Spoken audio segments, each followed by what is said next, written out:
There is a town in southern Arizona that sits about 20 minutes from the Mexican border. And the moment most people hear that, a door closes in their head. Too close, too risky, not for me. Here is what the actual crime data says about that town. Your chance of being a victim of a violent crime there is more than 4 times lower than the Arizona average. Overall crime runs at less than half the state rate. By the numbers, it is safer than 80% of the cities in Arizona, and safer than 2/3 of the cities in the entire United States. The town is called Sahuarita, and it is one of the safest places in the state. And it is affordable precisely because of a fear that the data says is largely wrong. Hold that, because it is the whole idea of this video. A couple of episodes ago, I made a video about Arizona towns where your property value is quietly at risk, and I meant every word of it. But that story has a mirror image that almost nobody tells, and it is just as true. If fear can hide a problem, fear can also hide a bargain. There are towns in this state that look risky, or run down, or too hot, or too far from anything, and carry a price to match that reputation, while the reality on the ground is far better than the reputation admits. The market is not a genius. The market is a nervous crowd, and a nervous crowd runs from the same handful of words: border, mining town, meth, too hot, middle of nowhere. And every time the crowd runs from a word instead of a number, it leaves value sitting on the table for the person willing to actually look. So this is 8 of those towns. 4 that are cheap because of a fear that the data says is overblown, and 4 that are hiding an advantage the market simply has not bothered to price in. And here's the part that ties it back to that earlier video. Some of the exact things that were risks in the wrong town, the water, the heat, the elevation, are quietly assets in the right one. The trick was never finding a town with no catch. It was finding the town whose catch you understood better than the crowd did. One rule, the same as always. Every town here gets both halves. I will show you why the fear exists, and I will show you the real number underneath it. And I will tell you the genuine catch every single time, because a bargain with the downside hidden is just a different kind of trap. Let us start with the 4 the crowd is afraid of. Number 8, Sahuarita. We already met it, so let us go deeper because the numbers are even better than the opening suggested. This is a town of real neighborhoods about 26 minutes south of Tucson, not isolated. 26 minutes from a city with an international airport, full hospitals, and everything a metro provides. The homes sit somewhere in the high 200s to low 300,000s, which in a state where the median is well over 400,000 is a genuine discount for what you get. And what you get is one of the lowest crime rates of any comparable town in Arizona. Daily crime running around 2 times below the state average. Violent crime more than 4 times below it. The people who live there worry about traffic and the odd scam, the way people worry everywhere, not about the border 30 minutes south. So why is it not more expensive? Because when a buyer 2,000 miles away types the town into a map and sees how close that border line is, the door in their head closes before they ever reach the crime statistics. That closed door is your discount. The catch, and it is real. The schools grade around average, not exceptional, so if you are moving with school-age grandchildren under your roof, look hard at that. And the long-term water question that hangs over all of southern Arizona hangs over Sahuarita too.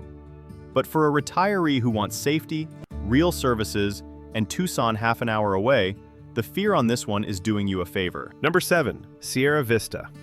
If you watched my video on Arizona towns where retirees thrive, this was my number 1.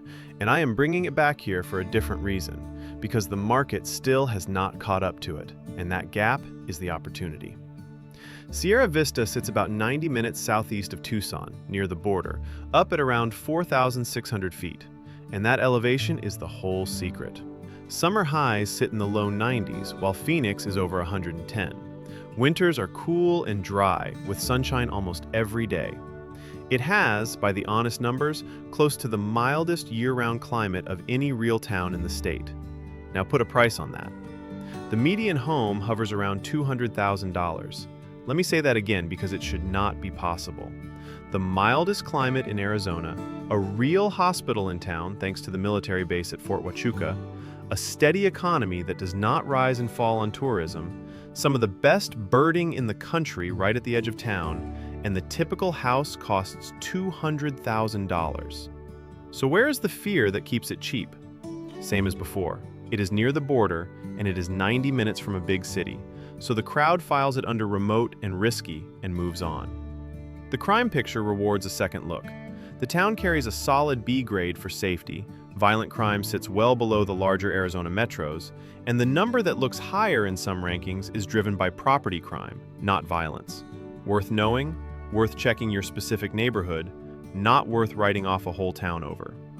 The catch is honest. That 90 minutes to Tucson is a real drive for a specialist appointment, and you will make it. The wind on that high plain is a genuine feature, and some people never make peace with it. And the same long-term water questions apply. But a $200,000 house in the mildest climate in the state, with a hospital in town, is the kind of thing the market misses when it is busy being scared of a map. Number 6. Globe. Say the words old mining town and most people picture decline. Boarded windows, something finished. And Globe leans into that image hard enough that the price reflects it, which is exactly why it belongs on this list. Globe sits about an hour and a half east of Phoenix, up around 3,500 feet, so it gets a real break from the valley heat. The median home value sits around $230,000, and the cost of living there runs well below the national average, with property taxes that are low even by Arizona standards. On a fixed income, over 20 years of retirement, a low tax bill and a low cost of living is not a small thing. That is money you keep every single year. And the town itself is not what the word decline implies. It has a genuine historic downtown, real brick buildings with dates on them, an antique district, small businesses run by people who moved there on purpose. It is a town with a spine and a history, at a price set by a reputation that is a generation out of date. The catch is real, and I will not soften it. You do not live next to the mining, you live inside the landscape it created, and there are views that include tailings and trucks. The economy still rises and falls with the price of copper. But if you want elevation, character, and one of the lowest tax bills in Arizona, the word mining is doing the same thing the word border did, scaring off the crowd and holding the price down for you. Number 5. Kingman. Kingman has an image problem, and the image is about 20 years out of date. For a long stretch, this town carried a reputation for a serious drug problem, methamphetamine specifically, and that reputation stuck to it far longer than the worst of the actual problem lasted. Ask people who live there now, and they will tell you the town today is not the town from 2 decades ago, and by most measures they are right. But reputation moves slower than reality, and that lag is sitting right there in the price. Here is what the reputation is hiding. Kingman sits up in the northwest corner of the state, at an elevation that gives its summers noticeably kinder than Phoenix. The median home price runs under $200,000, and the location is genuinely hard to beat. You are about 2 hours from Las Vegas, which matters enormously when family wants to fly in to see you. You are close to the western Grand Canyon. You are near the Colorado River. For a certain kind of active retiree, that position is the whole game, and it comes at a small-town price because of a story that has mostly stopped being true. The catch is honest. The wind up there is real, and it is close to constant, and people who move for the clean desert air end up sweeping the same fine grit off the same patio every morning. And it is a small town, so anything medically complex means a drive. But you are paying for a reputation, not for the reality, and the reality is a well-positioned town with real elevation relief. That is the first 4. Every one of them cheap because the crowd ran from a word. Now let us flip it completely, because the next 4 are not about overblown fear at all. They are about towns sitting on something valuable that the market has simply never bothered to put a price on. And if you have ever wondered whether these deeper dives are worth your time, a quick like tells the algorithm to show this to the people who are actually house hunting, which is the only reason I mention it. Number 4. Safford. I talked about Safford in that earlier video, and here is why it belongs on a list about hidden value. The market prices Safford as one thing: remote and cheap. The median home sits around $180,000, and rentals run $600 to $900 a month, which is about as affordable as Arizona gets. So far, the market has it right. Here is what the market is not pricing. For a town that cheap and that far out, Safford has a regional hospital and a community college. That combination of price and real services almost does not exist anywhere else in the state. And rising directly above the town is Mount Graham, nearly 11,000 feet, with pine forest and air 30 degrees cooler than the valley floor. On the worst afternoon of August, the people there do something that sounds impossible in Arizona. They drive 45 minutes and put on a jacket. Think about how that inverts the story I told in the last video. In the towns where value was at risk, elevation meant fire risk and the insurance bill that comes with it. But Safford itself sits down in irrigated green farmland, while its escape hatch to the cool pines is a short drive away, not the ground the house is standing on. Same mountain, completely different risk profile. That is exactly the kind of distinction the market is too lazy to make, and the laziness is your opening. The catch is distance. You are 2.5 hours from a major airport, the winter nights get genuinely cold, and a tight-knit farming community takes real effort to enter from the outside. But a $180,000 house with a hospital, a college, and a mountain is value the market has flatly failed to notice. Number 3, Yuma. Now this one is the sharpest reversal in the whole video, so stay with me. In my very first Arizona video, Yuma was on the list of towns with a catch, and the catch was the heat. That was true, and it is still true. Yuma in July is 107 degrees as an ordinary Tuesday, and it climbs from there. I am not going to pretend otherwise, because the honesty is the entire point.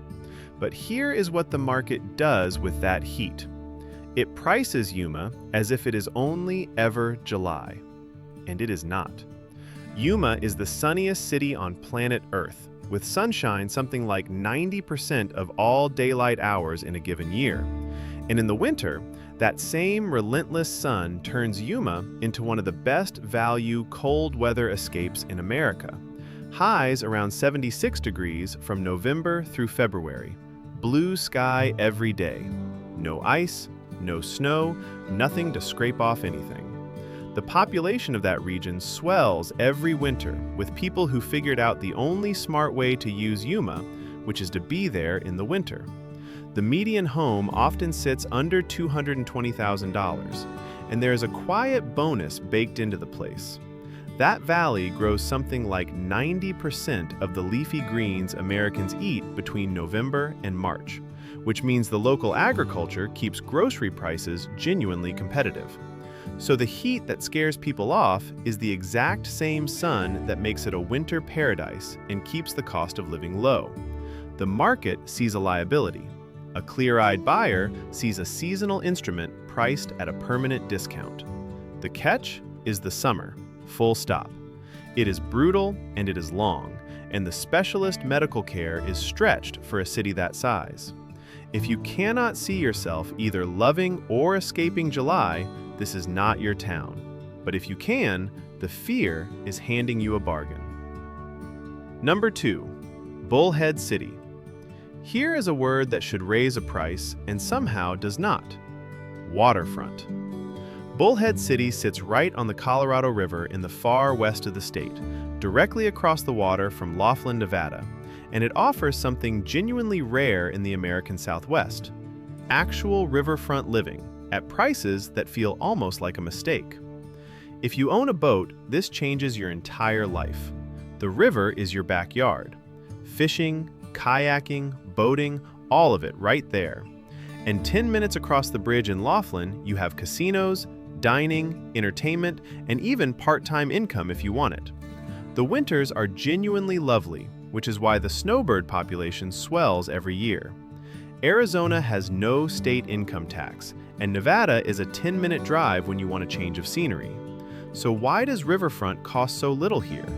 The same reason as Yuma: the summer. Bullhead City is regularly one of the hottest cities in the entire country, with a record that has hit 125 degrees, and that reputation scares the crowd away from the water. But the crowd is pricing July and ignoring the other 3 seasons on the river. The catch is the same as Yuma, honestly stated. That summer is a genuine test, and a lot of the economy leans across the river on Laughlin's tourist season. But actual Southwest waterfront, at desert town prices, is the market failing to value the thing right in front of it. And number 1, Douglas. I am ending here on purpose because Douglas is the purest version of everything this video is about. It sits right on the Mexican border in the southeastern corner of the state, and that single fact does more to hold down its prices than anything else about it. If Sahuarita, 20 minutes from the border, spooks the crowd, then Douglas, sitting directly on it, is written off almost entirely. And that blanket dismissal is exactly the mistake. Because here is what is actually there. Douglas is one of the most affordable places to live in Arizona, a genuine retiree option with a cost of living, from housing to dining, that sits well below the national average. It has deep binational roots and a culture that has been there far longer than the state line has. The food is extraordinary, and I am not being polite. And it has real history, including one of those grand old historic hotels that people drive hours just to see. For a retiree with any connection to that culture, or frankly just an open mind and a modest budget, Douglas offers a rich, full life at a price the market refuses to take seriously, purely because of where it sits on a map. Now the catch, and I'm going to be straight with you the way I have tried to be all the way through, because this is the one where honesty matters most. Douglas is in a genuinely poor county. The specialist medical care is thin, and for anything complex, you are driving. The local economy is tied to border traffic and to policy decisions made 2,000 miles away in Washington, which is an unpredictable thing to build on. This is not a town I am telling you to buy sight unseen. It is a town I am telling you not to dismiss sight unseen, which is what almost everyone does. Go, spend a few days, eat the food, walk the downtown, and decide with your own eyes instead of with the crowd's fear. And that is the whole point of these 8. Look at the pattern. Every single one of them is cheap or overlooked for a reason you can say in one word: border, mining, meth, heat, remote. And in every single case, the one word is hiding a longer, truer, more valuable story that the crowd never stayed long enough to read. This is the exact same skill I was asking you to use in the video about towns losing their value, just pointed in the opposite direction. There, the beautiful listing was hiding a problem in a place nobody looks. Here, the scary reputation is hiding a bargain in a place nobody looks. It is the same discipline both times. Do not buy the word, and do not run from the word. Find the number underneath it. So when you go looking, ask the questions the crowd never asks. What does the crime data actually say, not the reputation? What is the elevation, and what does that do to the summer? What is the property tax every year for the rest of your life? What is genuinely here that nobody is pricing? And what is the real catch stated plainly so you can decide if it is one you can live with? The people who win in this state are not the ones who found a town with no catch, because there is no such place. And they are not the ones who chase the towns everyone already agreed were nice, because those are the ones that already cost too much. They are the ones who looked at a town the crowd had written off, checked the number under the fear, and quietly bought a good life at a discount. If this was useful, subscribe, because I am putting together the one that pulls all of this together. The complete, honest checklist for buying a retirement home in this state. Every question from every one of these episodes, the water, the insurance, the value, the fear, in one place in the order you should actually ask them. Bring everything you have learned. That is where we go next.